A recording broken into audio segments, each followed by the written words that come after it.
Bonjour. Au cours de cette séance, on va vous présenter deux exercices. L'exercice numéro 1 se reporte sur l'étude des piles électrochimiques, plus précisément une pile de type Daniel, le fonctionnement de la pile, l'écriture de l'équation associée, le symbole de la pile, le schéma de la pile. Le deuxième exercice se reporte sur le phénomène d'électrolyse. Donc, on va essayer d'expliquer le phénomène d'électrolyse. Et enfin, on va essayer de donner une comparaison concernant l'étude des piles électrochimiques et le phénomène d'électrolyse. L'exercice numéro 1. On considère la demi-pile normale constituée par le couple Cu2 plus Cu.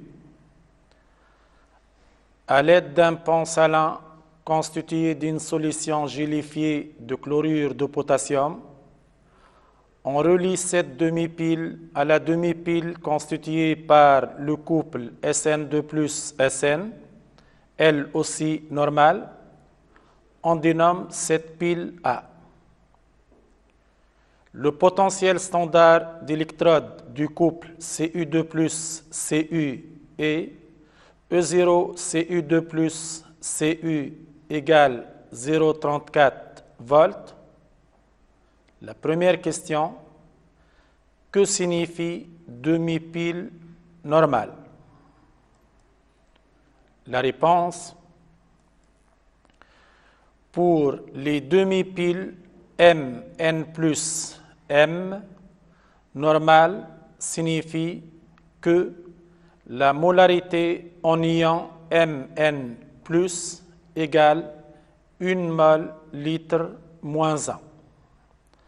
À ne pas oublier que pour les piles électrochimiques, la température est voisine de 25 degrés Celsius, température ambiante. La deuxième question, petit a. Définir le potentiel standard d'électrode. La réponse,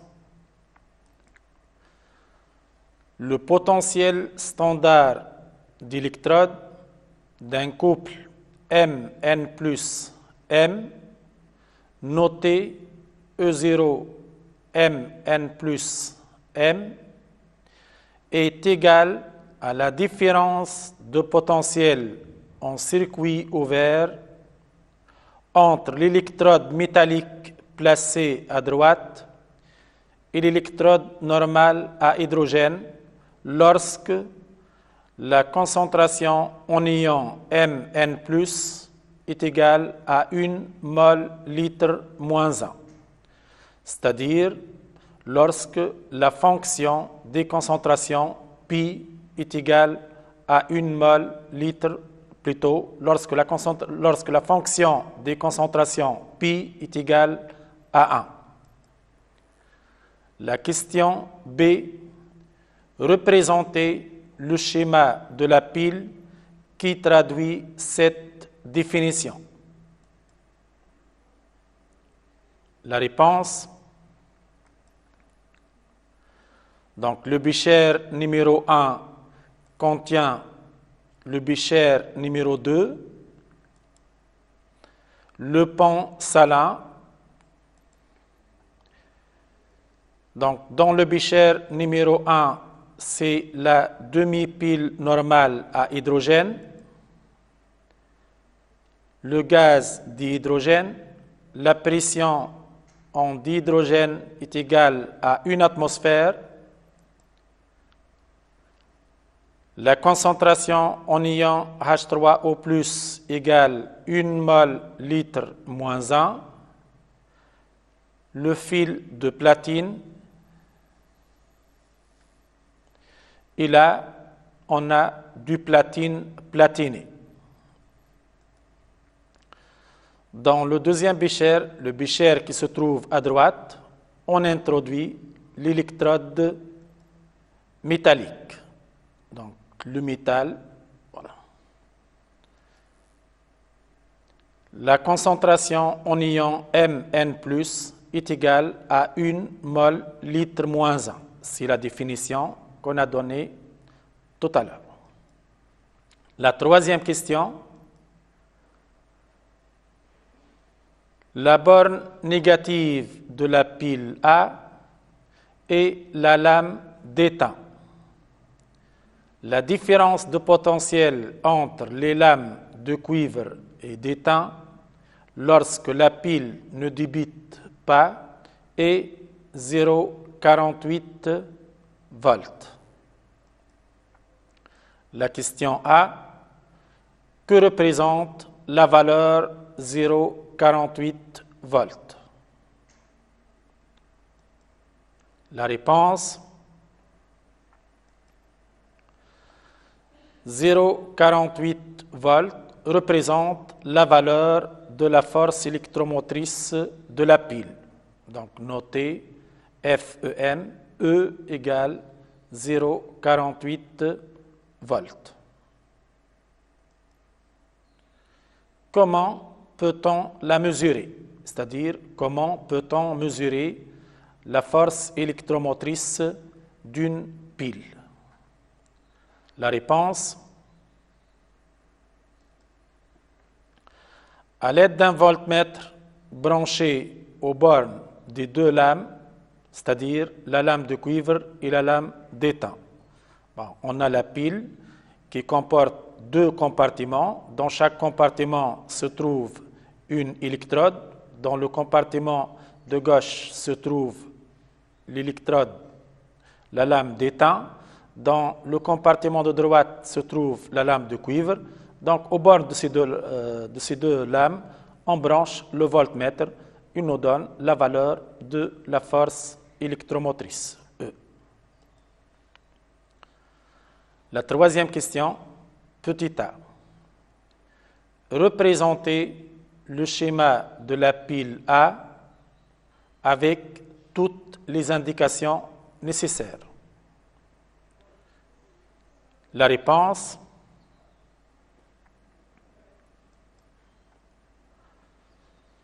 donc, dans le bécher de droite, on place l'une des électrodes. Dans le bécher de droite, la deuxième électrode. On rejoigne les deux béchers par un pont salin qui est constitué d'une solution gélifiée de chlorure de potassium, comme ça a été signalé dans l'énoncé. La concentration en ion SN2+, est égale à 1 mol litre moins 1.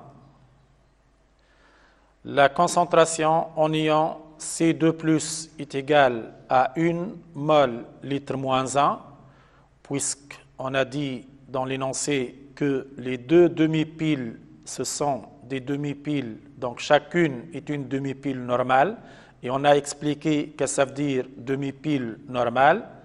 Je rappelle, la concentration en ion Mn+, égale 1 mol litre moins 1. Donc, dans ce cas-là, les métaux sont l'étain, Sn, donc la concentration en ion Sn2+, égale à 1 mol litre moins 1. Le deuxième métal, c'est le cuivre, donc la concentration en ion C2+, égale à 1 mol litre moins 1. Donc, la lame d'étain placée dans le bécher qui se trouve à gauche, la lame de cuivre placée dans le bécher qui se trouve à droite. Et là, n'oubliez pas, on a dit que la valeur de la force électromotrice de la pile est égale à 0,48 volts. Et on a donné le potentiel standard d'électrode du couple C2+ CE. Donc là, il faut faire attention. Il faut placer la lame d'étain à gauche et la lame de cuivre à droite. Sinon, ça sera en contradiction avec l'énoncé. Donc la lame d'étain, ça constitue l'électrode négative de la pile, c'est signalé aussi dans l'énoncé. La lame de cuivre, c'est l'électrode positive de la pile. Donc voilà, on a représenté le schéma avec toutes les indications, c'est-à-dire les molarités, le pont salin, les deux électrodes et les polarités de la pile. La question B, donnez le symbole de la pile A. Écrire, la deuxième partie de la question, écrire l'équation associée à cette pile. La réponse pour la première partie de la question, c'est-à-dire le symbole de la pile. Donc le symbole SN solide SN2+. Le trait vertical symbolise la séparation entre les deux phases, phase solide et phase aqueuse. La molarité en ion SN2+ égale 1 mol litre moins 1. La double trait en rouge symbolise le pont salin. Puis C2+, molarité 1 mol litre moins 1.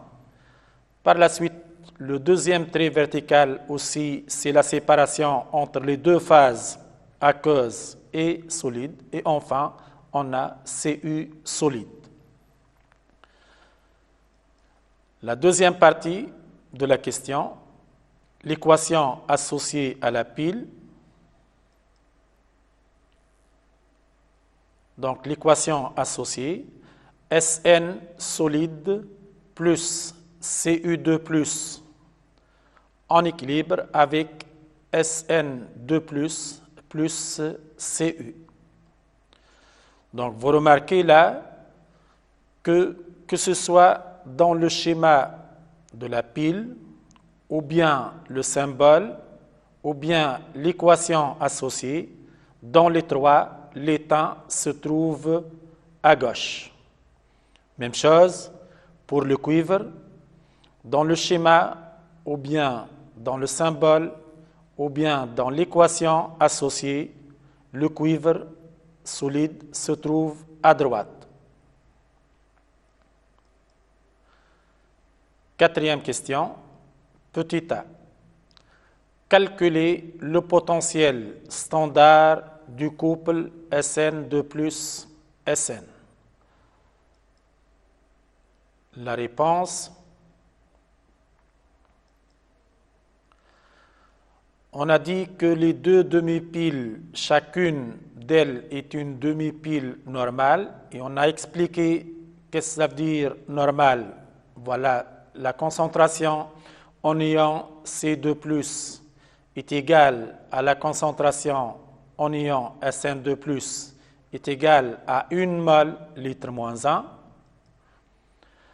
On sait que la force électromotrice d'une pile est donnée par E0 C2+ Cu moins E0 Sn2+ Sn.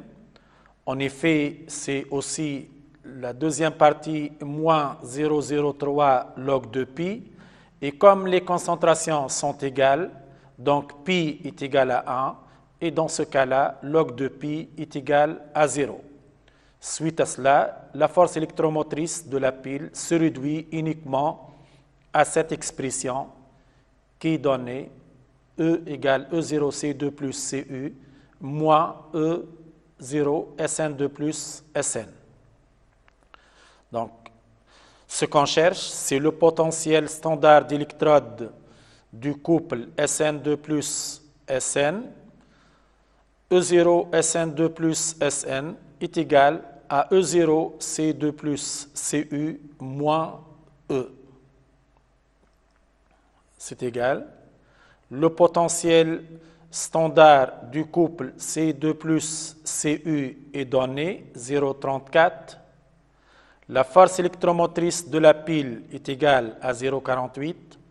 La différence, 0,34 moins 0,48 donne moins 0,14 volts.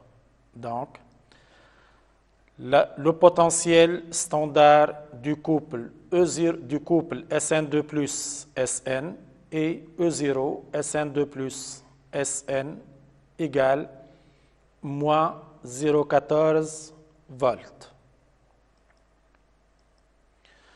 La question B. Comparer le pouvoir oxydant de Cu2 plus et SN2 plus. Donc, il s'agit de comparer le pouvoir oxydant des deux formes oxydées, la forme oxydée Cu2 plus et la forme oxydée SN2 plus. La réponse, donc, le potentiel standard du couple C2 plus Cu est égal à 0,34 volts. On vient de calculer le potentiel standard du couple SN2 plus SN, qui est égal à moins 0,14. On remarque bien que E0 C2 plus Cu est supérieur à E0 SN2 plus SN. Donc, la forme oxydée C2 plus est plus oxydant que SN2 plus. Donc, suite à cette comparaison, on peut conclure donc, le résultat suivant. Plus le potentiel standard d'un couple redox est élevé, plus le pouvoir oxydant de sa forme oxydée est grande.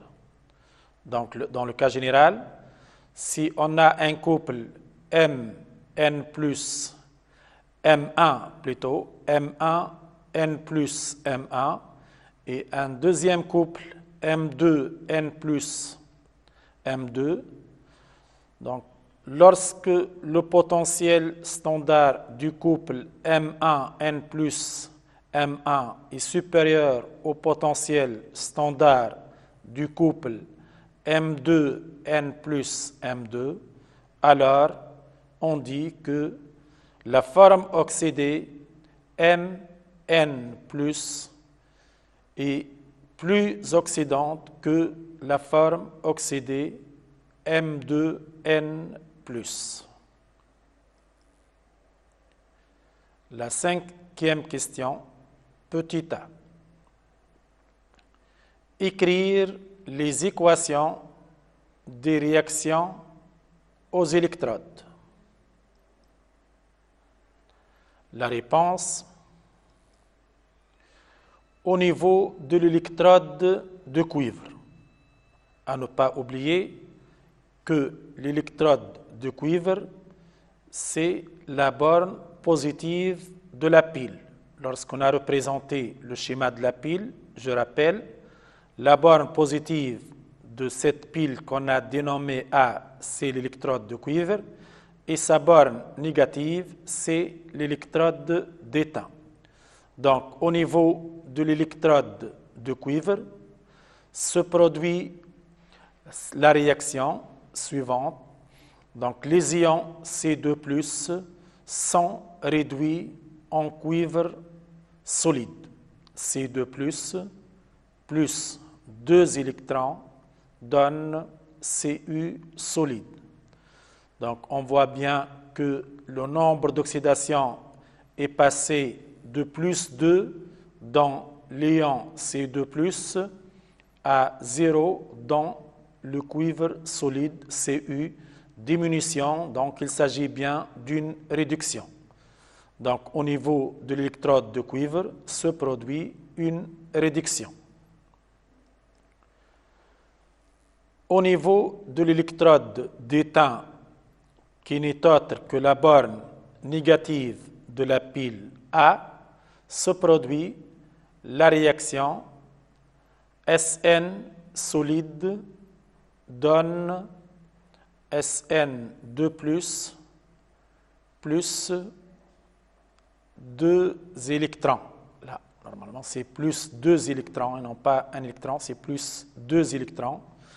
Et là, il s'agit d'une oxydation puisqu'il y a eu augmentation du nombre d'oxydations. Le nombre d'oxydations passe de 0 dans l'étain solide Sn à plus 2 dans l'ion Sn2+. Il s'agit bien d'une oxydation.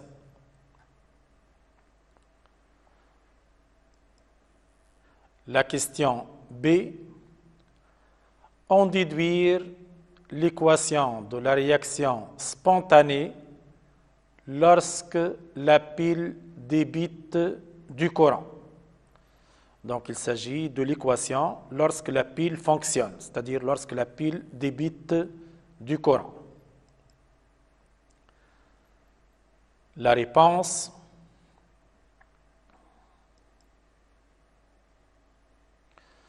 donc, Sn solide plus Cu2 plus donne Sn2 plus Cu solide. Vous remarquez, la question c'était une déduction à partir de la question précédente.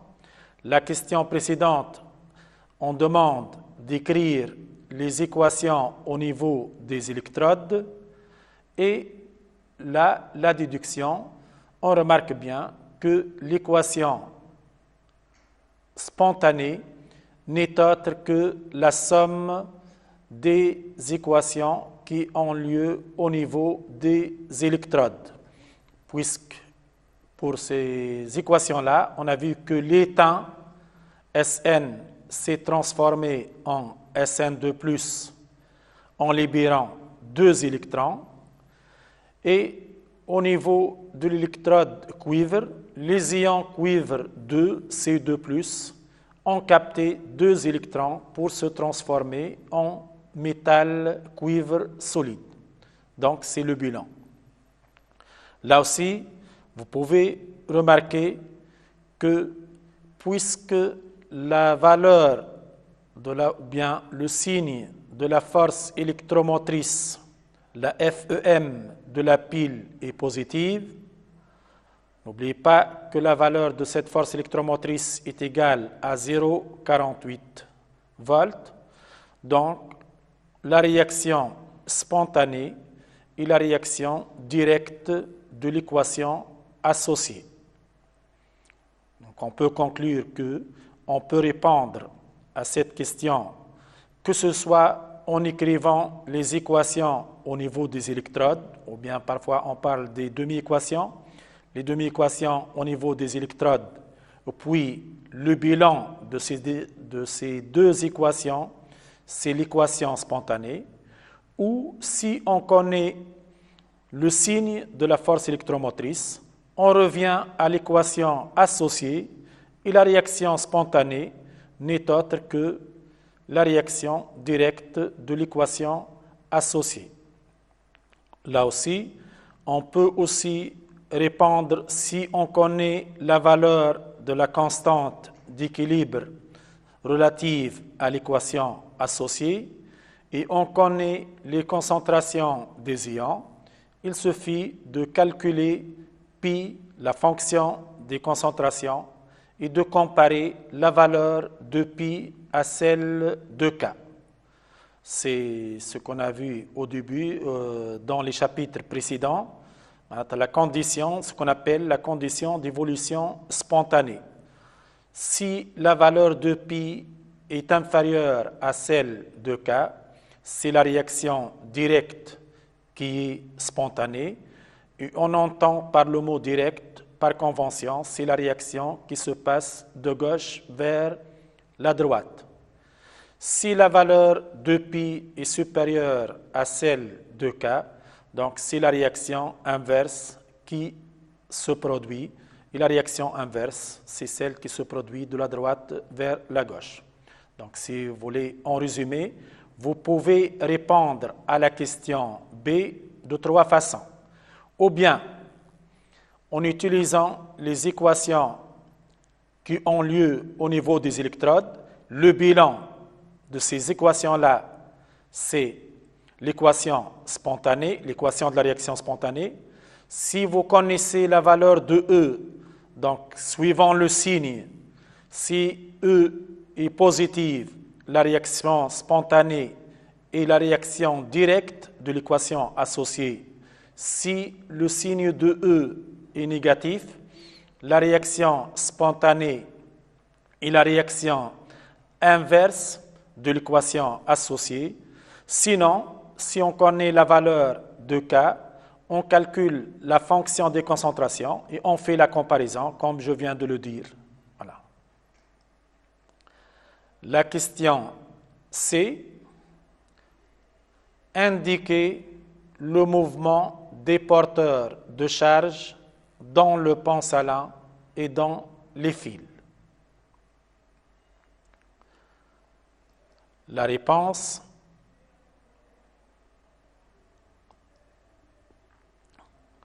voilà le schéma de la pile qu'on a réalisé avant.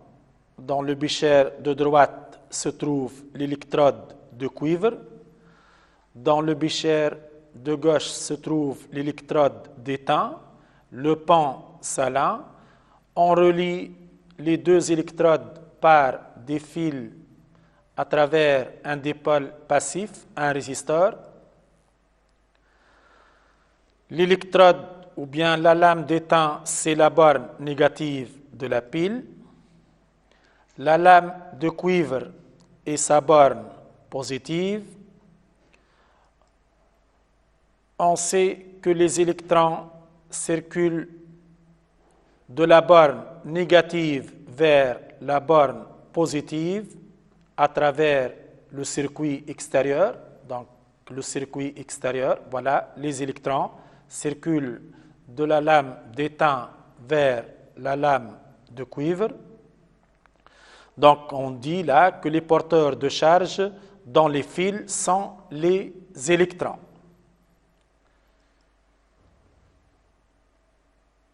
Dans le pan salin, n'oubliez pas que le pan salin est constitué d'une solution gélifiée de nitrate de potassium.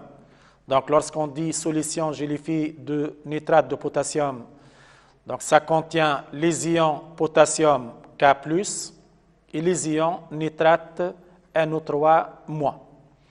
Donc, le mouvement de ces porteurs de charge, on voit que les cations K+ sont dirigés vers le bécher qui contient les ions C2+, c'est-à-dire qui contient la lame de cuivre. Les ions nitrates se dirigent vers le bécher qui contient la lame d'étain. Donc voilà, en ce qui concerne le mouvement des porteurs de charge. Dans le pan, donc on résume que dans le pan salin, les porteurs de charge sont les ions, c'est-à-dire les cations ions potassium et les anions ions nitrate. Dans les fils, les porteurs de charge sont des électrons. Là aussi, on peut poser la question suivante. Une fois qu'on a indiqué le mouvement de ces porteurs de charge, on peut vous demander la nature du courant dans le circuit extérieur ou bien dans les solutions électrolytiques et dans le pan salin. Dans le circuit extérieur, le courant électrique est dû au mouvement de porteurs de charge qui sont les électrons. Dans le pan salin et dans les solutions électrolytiques, le courant électrique est dû au mouvement de porteurs de charge et les porteurs de charge là sont des ions. La 6e question. Précisez le rôle du pan salin. La réponse. Donc, le pan salin, le premier rôle du pan salin permet la fermeture du circuit. Bien sûr, là, il s'agit d'un circuit électrique. Bon, si on enlève le pont salin, donc c'est comme si on a un circuit ouvert. Donc, un premier rôle, c'est la fermeture du circuit électrique. Le deuxième rôle assure, donc le pont salin, c'est-à-dire, le pont salin assure l'électroneutralité des deux solutions lorsque la pile débite du courant. Bien sûr, les solutions, donc chaque bécher contient une solution. On a représenté le schéma de la pile. Il faut se rappeler que dans le bécher qui se trouve à droite, on a la lame de cuivre et là, on a des ions C2+ dans le bécher. Dans le bécher de gauche se trouve la lame d'étain et la solution électrolytique contient des ions SN2+. Donc, dans la demi-pile de gauche, c'est-à-dire la demi-pile négative, on a vu qu'il se formait des ions SN2+. Il faut se rappeler des équations des réactions qui ont lieu au niveau des électrodes. Au niveau de la lame d'étain, il faut se rappeler donc que l'étain Sn se transforme en Sn2+ en libérant 2 électrons. Donc, dans le compartiment de gauche se formaient des ions Sn2+. Pour que la solution reste électriquement neutre, à chaque fois qu'il se forme un ion Sn2+, le pont salin donne 2 ions nitrate NO3-. Se rappeler aussi des mouvements de porteurs de charge. Tout à l'heure, on vient de dire que les porteurs de charge dans le pont salin qui sont les ions potassium K+, et les ions nitrate NO3-, on a dit que les ions NO3, 2 NO3- se dirigent à travers le pont salin dans la solution qui contient la lame d'étain et les ions potassium se dirigent dans la solution qui contient la lame de cuivre.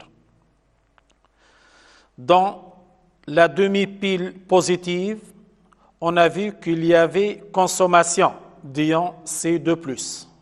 Il faut se rappeler de l'équation qui a eu lieu.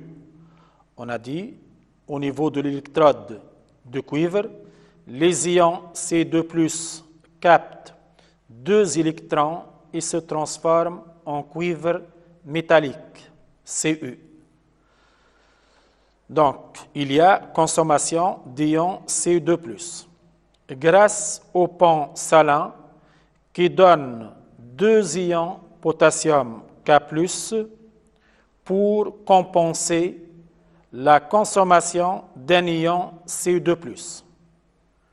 Donc, la consommation d'un ion C2+ nécessite qu'il arrive à la solution qui est contenue dans le bécher de droite 2 ions potassium K+.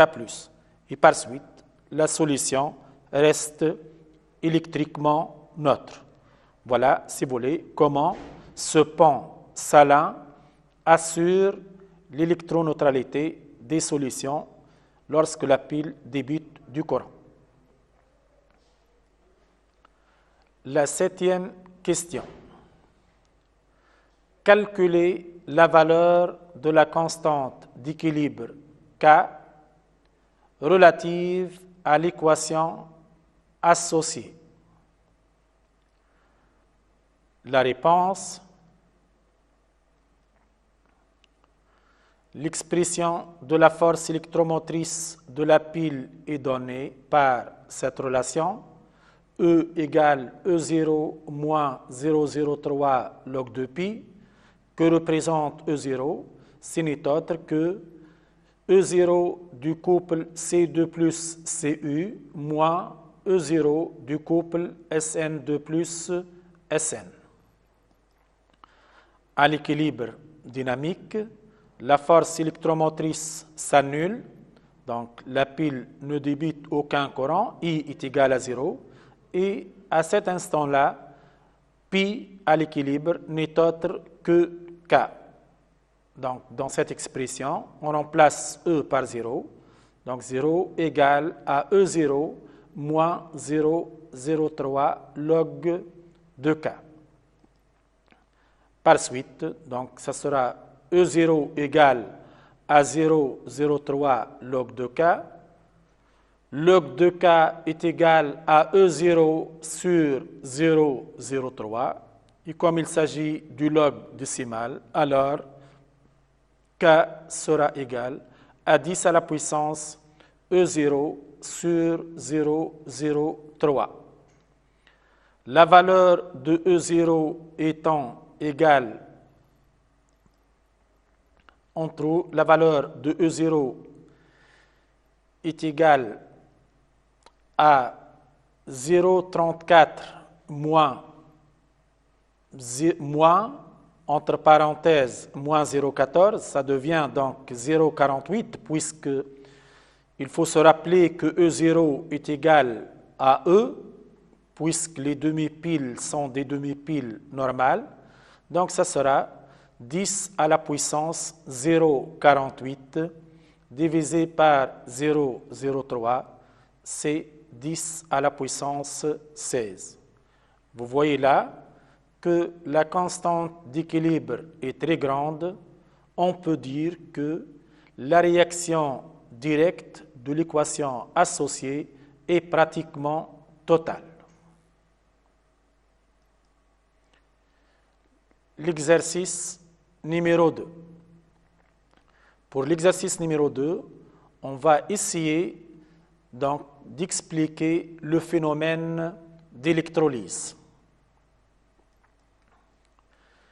Bon, il s'agit d'une électrolyse à électrode inattaquable, puisqu'il y en a un autre type d'électrolyse, c'est électrolyse à électrode attaquable, ou bien ce qu'on appelle électrolyse à anode soluble. Là, il s'agit bien d'une électrolyse à électrode inattaquable, c'est-à-dire la solution contenue dans le bécher et le métal qui se trouve dans la solution sont différents. Voilà ce que ça veut dire électrolyse à électrode inattaquable.